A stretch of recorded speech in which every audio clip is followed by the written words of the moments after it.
And we're live. All right, welcome to, are we live? Is this on? Is this on? All right, we are live. Sociopathletic Live, Episode 1. How to make the complicated simple and how the difficult is the path to success.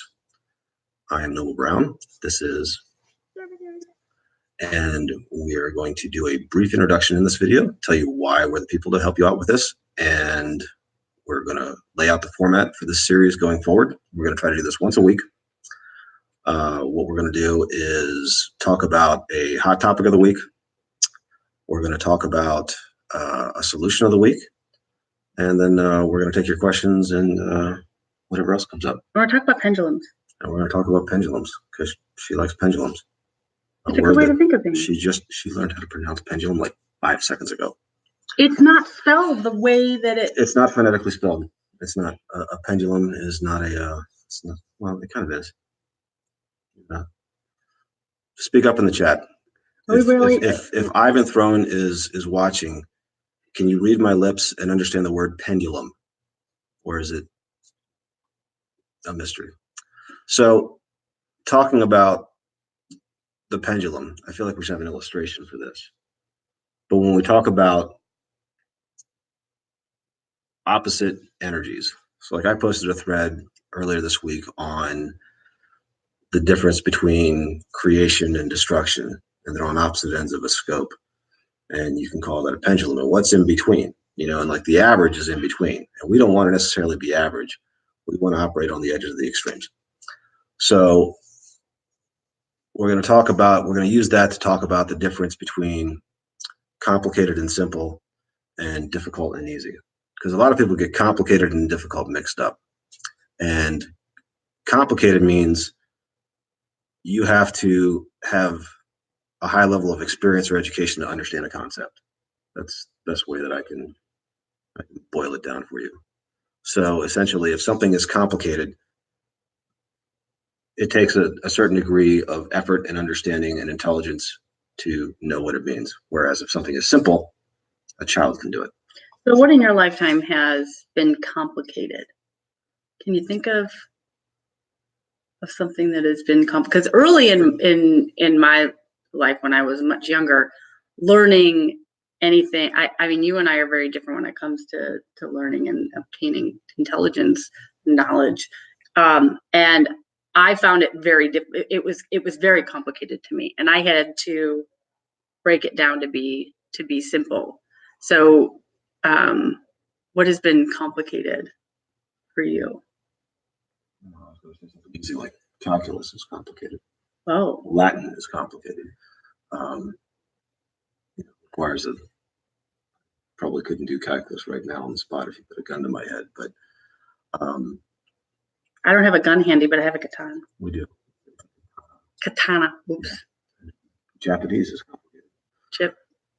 Bushido code is complicated, which is a good segue into one of my other introductory points. One of the things that I like to do is practice what I call savage philosophy. And savage philosophy is the concept of taking complicated philosophies and making them easy enough for a caveman to understand. So, if you want to understand ancient Greek and Roman philosophy, if you want to understand ancient Eastern philosophy, Bushido code, for example, if you want to understand classic Western philosophy from the Age of Reason, and to you, Calvin and Hobbes is just a really awesome comic strip.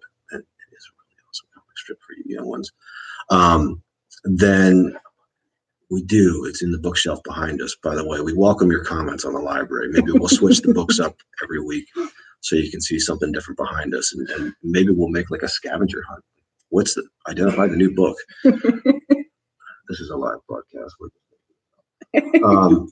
So the idea is to break down complicated philosophical concepts, make them easy to digest, and not because people are stupid, because people are not stupid, but people are complicated. And they have enough complicated stuff in their lives. And the truth should always be self-evident, in my opinion. So philosophy, and by a lot of definitions, is the search for truth. And when you're searching for truth and when you're trying to break down the truth of the universe, it should be, in my estimation, easy to understand. So that's what I do. That's what I'm about. For those of you who don't know me or maybe don't follow me very closely on Twitter, my day job is information security, but for what I do on the side, what my passion is writing, philosophy. I am now a published novelist. I've got at least 2 more books planned for this year. I write a number of articles on our website, sociopathletic.com. You do as well. And we're expanding our media presence in 2019 with this broadcast. So you are the savage philosopher, for sure. When you and I have conversations about some of these topics, it's helpful for me that you can break it down simple. I certainly am looking at breaking things down from complicated to simple in a slightly different way. which is seven roles. We call that a 7. That was great. Segue. Not the one you write on. I was just about to say that would be fun. So the 7 roles. So in my day job, I work in a corporate big consulting company, and I do change management and program management and stuff like that. So it's one of my roles, but the way that I have tried to excel in life and my day-to-day is by looking at my day-to-day in 7 different roles. I don't know why I have to keep doing that, but it's like spirit fingers. No, forks up. So 7 roles. So we've got the corporate leader, which I was just talking about. We've got the matriarch.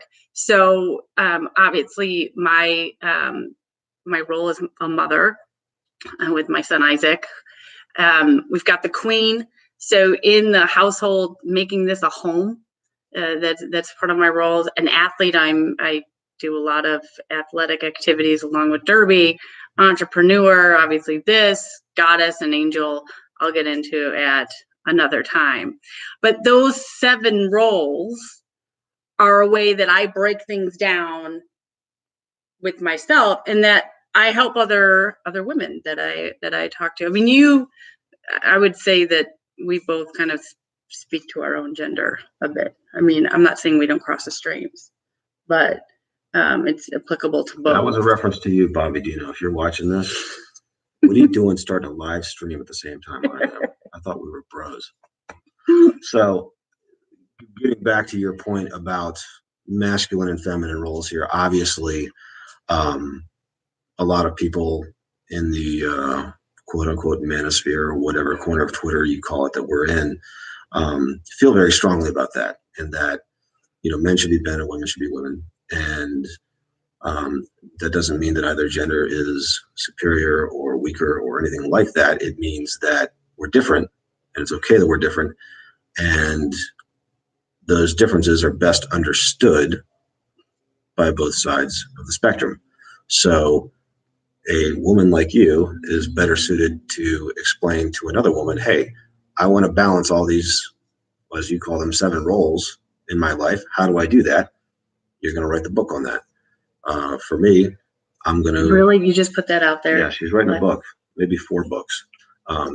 So sign up now. I should probably put the mailing list in here, but it's on the website, sociopathletic.com. We'll let you know when the book's available, or just follow us on Twitter. And you should know where to find us there. No, but the important thing is that, I have found hundreds and hundreds of men that are on the same page as I am, that are, okay, for whatever reason, I've been through some garbage in my life, or I'm going through some garbage in my life, and I'm either looking for guidance, or I'm looking for support, or I'm looking for affirmation, or I just want to give something back because somebody helped me out. And I think that's the biggest thing here.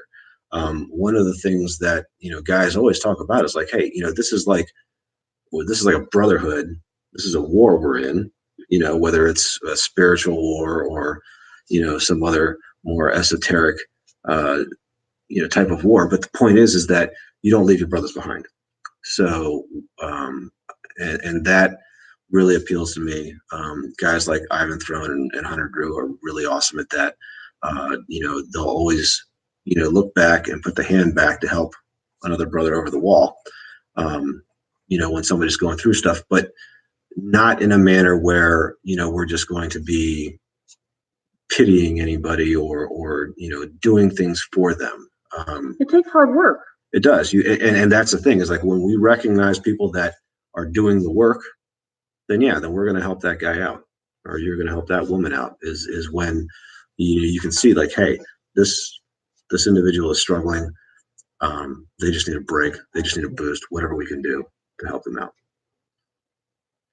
So we've talked about how to make the complicated simple, and difficult is the path to success. And we have an example of that. So part of this, the way that we are going to do these broadcast lives are having a statement, a hot topic, talking about this kind of pendulum, and then a solution or an example of how this works. I think one of the features of every episode now needs to be everybody writing down all the different ways you pronounce pendulum. Wow, really? So in the example that she's trying to get us back on track with, the pendulum of complicated and simple. So we talked a little bit about that, where if something is really complicated, we're talking high level physics, you need Ed Lattimore to sort this out. That's complicated. Whereas, pushing a rock down a hill is simple. So imagine the pendulum, okay, Ed Lattimore and me just pushing a rock down the hill. That's the difference between something that's really, really simple in physics and something that's really, really difficult. In the middle is where most of us are sitting. So most of the time, you're average. And sometimes that's okay, because in some roles or in some respects, it's better to be average than to be the bonehead. But in other senses, it's good to know, okay, what can I do to be on the higher end of the spectrum? Now, in the case of making things complicated and simple, it's actually more efficient to be simple if you're still achieving the same end state. So in other words, I don't need to know the formula for how the exact amount of force I need to apply to the rock and how much gravity is going to affect pushing that down the hill. Ed Lattimore could tell me that. I don't know that off the top of my head. The simple thing is, what? If I just run into this rock and hit it as hard as I can, it's probably going to roll down the hill. That's simple. That gets the job done. So, but you could make that complicated.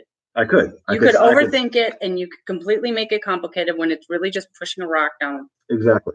And we all see that in our day-to-day lives. I have a background in engineering, and people over-engineer stuff all the time. They overthink stuff, and sometimes brute force is the best way to get it done. And sometimes you just need to know, okay, what is the quickest path to the brute force option? So that's the benefit of making the complicated simple. Now, the other pendulum item that we're talking about is the difference between easy and difficult. And we all want things to be easy, and we don't want things to be difficult. But the fact of the matter is, difficult is what makes you great, and doing the work is what makes you better than average. Most of us, when we talk about what we're going to do for our jobs, our careers, our lives, there's the simple, which is I'm going to sit on my sofa and play Xbox and eat Cheetos and maybe occasionally brush the dust off of my t-shirt that I haven't washed. Well, no, this is a guy that's like, living with mom. Oh, that's real simple. That's real easy. Failure alone. Yes, that's easy. Easy is go nowhere, do nothing, just sit and consume. And then on the more difficult end of the scale is, guys like Jocko Willink. Wake up at 4:30 in the morning, take a picture of your watch, go out there and, be the most highly decorated Navy SEAL in recent memory and start a bunch of companies and write a bunch of books. And then when your book publisher isn't getting the job done, you start your own publishing company.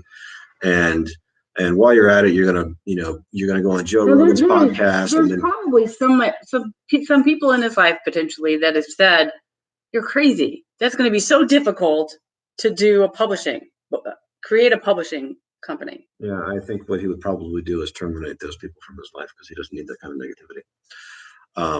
Potentially, I'm just saying that if you're not Jocko and you're not going to terminate somebody, there's going to be things that come up and people are going to say, "That's too difficult." It's not. It doesn't have to be too difficult. Well, it doesn't have to be, but sometimes it does have to be. One of the quotes that he's famous for is that he says the people come to him all the time they say, "How do I make the discipline easier?" And he says, "You don't. Right. The discipline is hard because it's hard. Mm-hmm. You have to do the work. Sometimes there is no way around that. Now, there's all kinds of ways that you can streamline things and make them more efficient, but there's no way to go around that. So when you're looking at the pendulum and you're, the slob on a sofa with his mom, and you're Jocko or somebody over here, Elon Musk, pick your hero, whoever it is that's going out there and crushing it in life. And then in the middle is where most of us are. Right. Middle class, 9 to 5, go out, do your job, come home, turn on the TV, watch Netflix, watch HBO, go to the movies on the weekend, go to the bar and get a little blitzed, watch football. And, I don't watch HBO. that's, you're right. She doesn't watch HBO.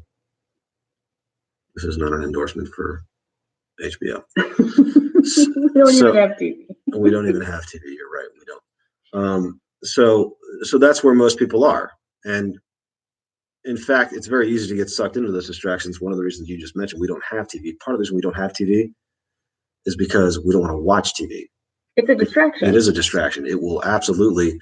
I will spend more time watching that than I will being on TV with you fine people. So yeah, you got to cut that out. And if you're going to excel, like the way that I'm looking at it, 7 roles, if you're going to excel in the 7 roles, you do have to, it's hard. It's the people that I talk to, the women that I talk to that are corporate leaders, that are alphas, that are, doing all this stuff. It's not easy. They break down. How do I keep doing this? And the amount of times I've heard someone say, "How do you do it?" I'm like, it needs to be done.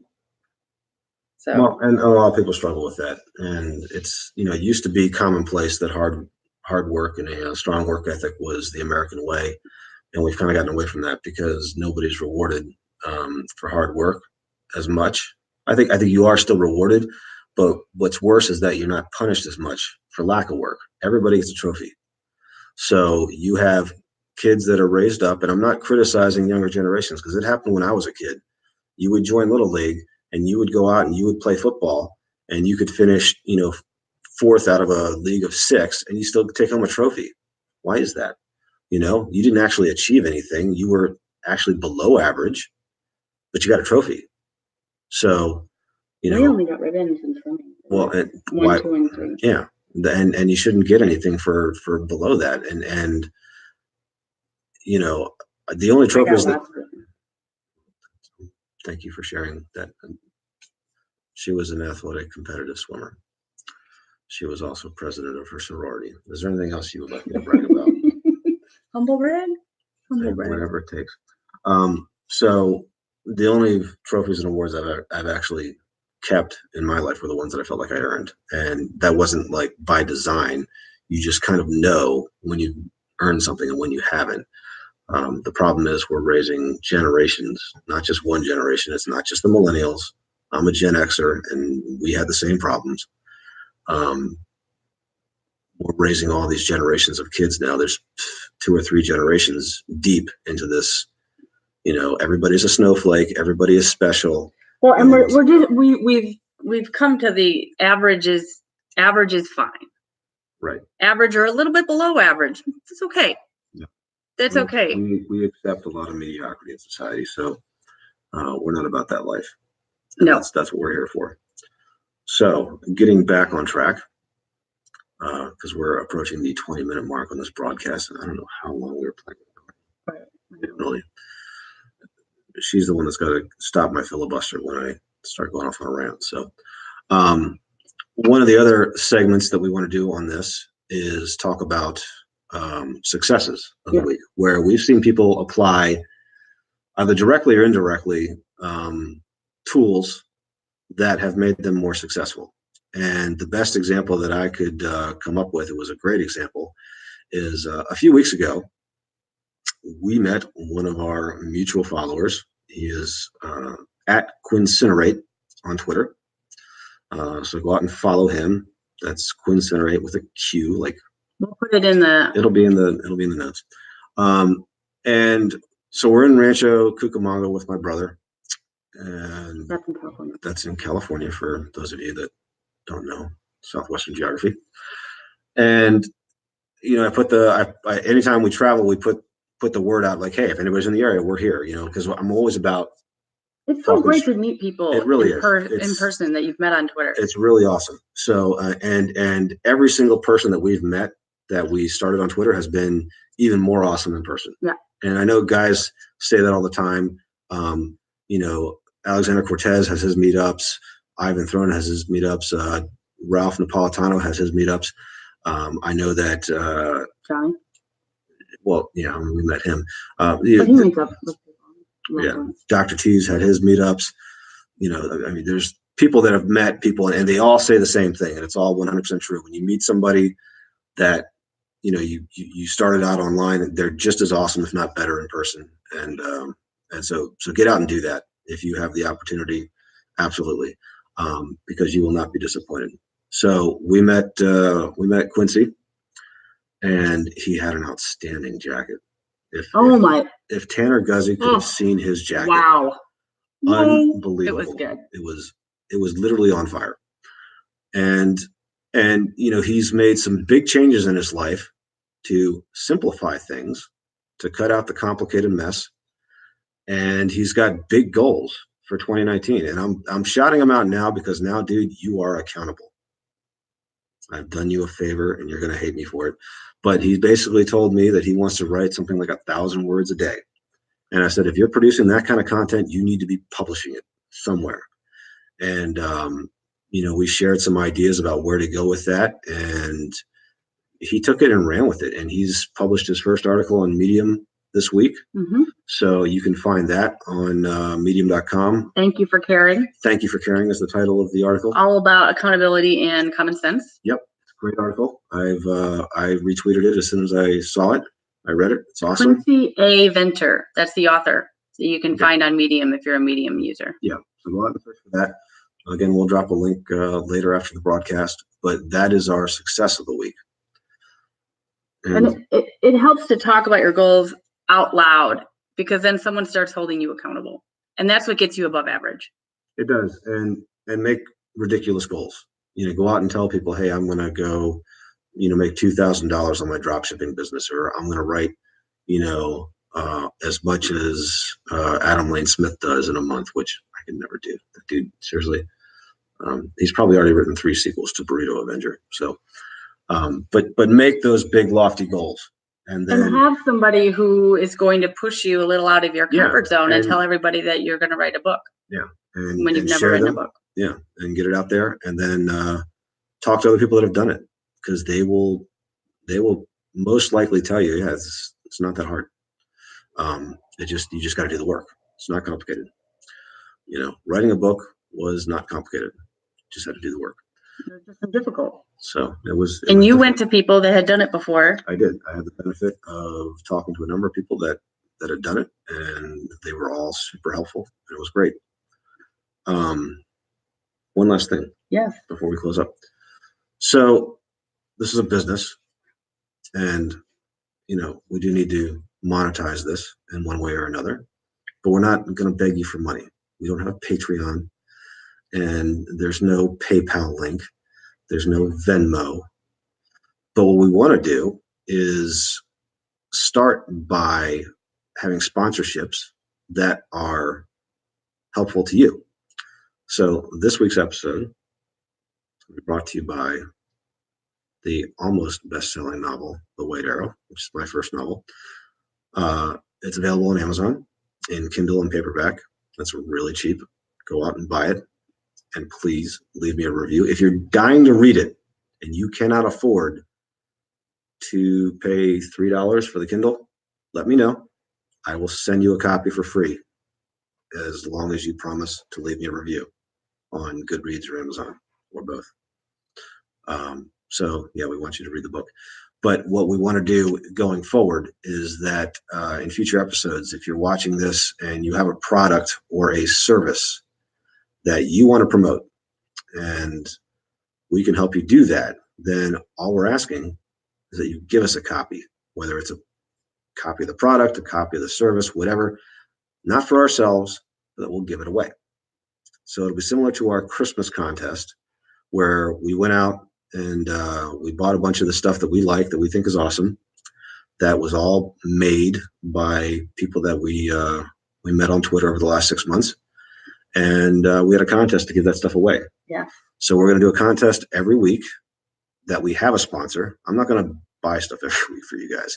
But if we have a sponsor who wants to get shouted out, and I tweet prolifically and I have nearly 4,000 followers, so you will get a signal boost. We will share that, and then all you have to do is comment in the chat window with your Twitter @handle that you're here. Let us know, and you'll be entered to win. And if you don't have a Twitter handle, you can comment. Just say hi, and I'll find a way to get it to you. Honestly, we'll figure it out. It's not that complicated. You have to have a Google account to comment. Yeah. So I can find you through there. I can message you through YouTube. Yeah. Thank you for making it complicated. Well, not everybody's going to have a Twitter handle. Well, everybody should. I put good stuff on Twitter. You do put good stuff on Twitter. So, all we got for this week? I think that's all we've got. All right. We talked about how to make complicated simple, and how the difficult is the path to success. Some of it's going to be difficult. The pendulum. I don't know how to say pendulum, obviously. You did fine there. Okay. And then we shouted out Quincy for his Medium article. So that's our success. There will be more forthcoming. She's going to explain more about these 7 roles. I'm going to talk more about Savage philosophy, and we're going to talk about other hot topic items of the week. Yes. So, maybe we'll talk about that, whatever's new and trending and everybody getting all up in arms about. Yeah. Good stuff. Thank you guys for joining. Appreciate you spending a little time with us this evening, and we look forward to your feedback. Definitely.